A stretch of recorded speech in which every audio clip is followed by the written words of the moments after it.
Perubahan zaman diiringi dengan perkembangan teknologi serta informasi yang begitu cepat saat ini haruslah diimbangi dengan bekal keimanan dan ketakwaan kita kepada Allah Subhanahu wa taala.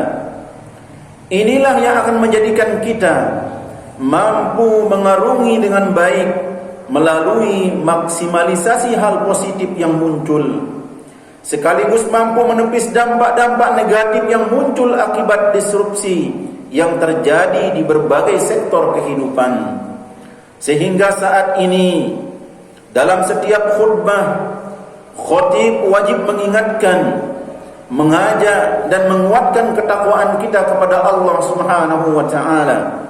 Dalam surah Al-Baqarah ayat 197, Allah Subhanahu wa taala berfirman, "Wa tazawwadu fa inna khairaz zadit taqwa wattaquni ya ulil albab." Berbekallah karena sesungguhnya sebaik-baik bekal adalah takwa. Bertakwalah kepadaku hai orang-orang yang memiliki akal yang sehat. Ma'asyiral muslimin rahimani rahimakumullah. Perubahan zaman adalah sebuah keniscayaan. Perkembangan ilmu dan teknologi menjadikan semakin cepatnya perubahan peradaban. Jika dulu untuk memberi kabar pada orang lain harus mengirim surat dan menunggu balasan selama berhari-hari bahkan berbulan-bulan, saat ini dalam hitungan detik hal itu sudah bisa dilakukan. Jika dulu informasi hanya dimiliki oleh segelintir orang, saat ini semua orang bisa mengakses informasi kapanpun dan dimanapun. Dunia seolah sudah ada dalam genggaman. Apapun yang kita inginkan bisa difasilitasi oleh berbagai perangkat hasil dari perkembangan ilmu pengetahuan dan inovasi teknologi seperti saat ini. Namun perlu kita ingat bahwa perubahan ini hanya membawa dampak positif bagi peradaban. Ancaman dekadensi moral dan hilangnya kemanusiaan juga terancam oleh derasnya perubahan jika tidak disikapi dan diantisipasi dengan baik. Teknologi diibaratkan seperti pisau yang bisa memberi manfaat besar jika dipegang dan digunakan oleh orang-orang yang baik, namun akan mendatangkan bencana bila dipegang dan dikuasai oleh penjahat. Oleh sebab itu, perubahan zaman akibat cepat dan masifnya perkembangan teknologi harus diimbangi dengan kesadaran bahwa teknologi adalah wasilah, alat dan bukan ghayah, yaitu tujuan dari kehidupan kita. Ma'asyiral muslimin rahimani rahimakumullah. Kita harus bentengi diri kita dan orang lain dari efek negatif perkembangan teknologi untuk menghindari sebuah tatanan peradaban yang mengantarkan pada jurang kehancuran. Ada kalimat yang bijak yang mengatakan, dengan teknologi hidup menjadi mudah, dengan seni hidup menjadi indah, dengan agama hidup menjadi terarah. Agar semuanya bisa kita menjalankan, maka perlu kita pegang kaidah yang berbunyi al-muhafazatu 'alal qadimus shalih wal akhdhu bil jadidil aslah.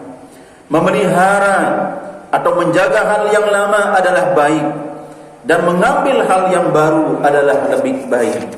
Ma'asyiral muslimin rahimani rahimakumullah. Yang lebih penting kita sadari dan kita lakukan di era saat ini adalah membekali para generasi muda kita dengan nilai-nilai spiritual, karakter dan akhlak yang baik di tengah gempuran berbagai macam hal negatif akibat cepatnya perubahan zaman. Mau tidak mau, merekalah yang akan meneruskan tongkat estafet kepemimpinan peradaban. Jika mereka tidak dibekali dengan karakter mulia sejak dini, maka bisa jadi mereka akan terseret dan tergerus oleh arus negatif perubahan zaman. Mestinya kita bisa melihat sendiri bagaimana nilai-nilai etika, tata krama, kepedulian sosial sudah mulai pudar akibat sebagian generasi sekarang lebih menikmati kehidupan di dunia maya. Mereka betah untuk tidak bersosialisasi dengan orang lain di dunia nyata dan memilih menghabiskan waktunya untuk berselancar di dunia maya. Secara tidak langsung mereka menjauhkan hal yang dekat dan mendekatkan yang jauh, sehingga tidak peduli dengan orang-orang yang berada di sekitarnya. Padahal Rasulullah SAW sudah mengingatkan dalam hadisnya agar kita menjaga akhlak dengan akhlak yang baik kepada orang lain.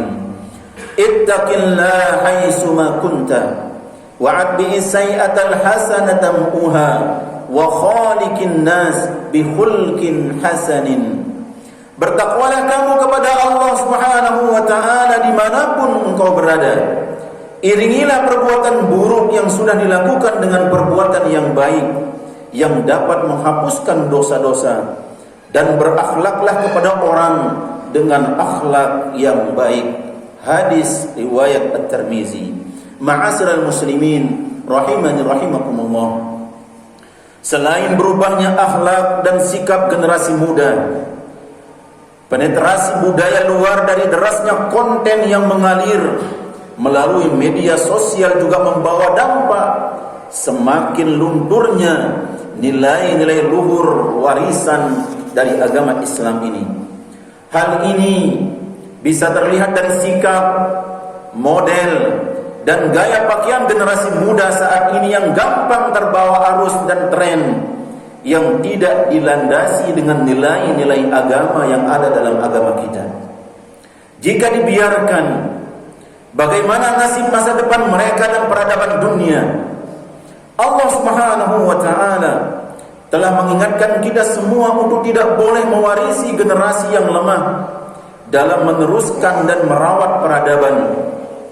Agama Islam mendorong para generasi penerus untuk menjadi generasi yang kuat dan mampu menunjukkan optimisme masa depan cerah dan tidak mengkhawatirkan orang tua. Allah Subhanahu wa taala menegaskan di dalam Al-Qur'an, di dalam surah An-Nisa ayat 9, "Wal yakhshal ladzina law taraku min khalfihim zurriyatan di'afan khafu 'alaihim falyattaqullah wal yakunu qawlan sadida." Hendaklah merasa takut orang-orang yang seandainya meninggalkan setelah mereka keturunan yang lemah yang mereka khawatirkan terhadapnya, maka bertakwalah kepada Allah Subhanahu wa taala dan berbicaralah dengan tutur kata yang baik dan menjaga hak-hak keturunannya. Ma'asyiral muslimin rahimani rahimakumullah. Semua ini menjadi bahan renungan dan menjadikan kita untuk lebih peduli pada generasi penerus dengan berupaya semaksimal mungkin melindungi dan menjadikan mereka pribadi yang mengenal dirinya dan mengenal siapa Tuhannya. Perintah untuk melindungi diri dan keluarga juga sudah Allah Subhanahu wa taala tegaskan di dalam surah At-Tahrim ayat 6. Ya ayyuhalladzina amanu qu anfusakum wa ahlikum nara wa quduhan nas wal hijarah 'alaiha malaikatun ghiladun shidadun la ya'sunallah ma amarahum wa yaf'aluna ma yu'marun. Wahai orang-orang yang beriman, jagalah dirimu dan keluargamu dari api neraka yang bahan bakarnya adalah manusia dan batu. Penjaganya adalah malaikat-malaikat yang kasar dan keras. Mereka tidak durhaka kepada Allah Subhanahu wa taala terhadap apa yang diperintahkan kepadanya dan selalu mengerjakan apa yang diperintahkan oleh Allah Subhanahu wa taala.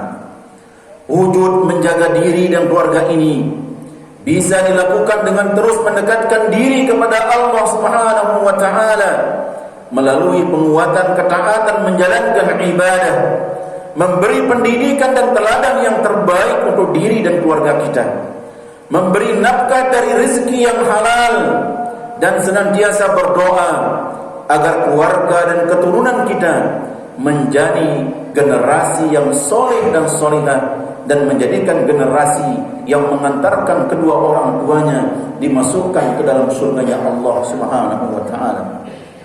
Akhirnya, marilah kita bina para generasi muda kita dengan akhlak yang baik dan bekali mereka dengan kewaspadaan terhadap dampak negatif perubahan zaman. Bukan harta atau materi dunia yang menjadi warisan terbaik bagi mereka untuk menghadapi peradaban di masa yang akan datang.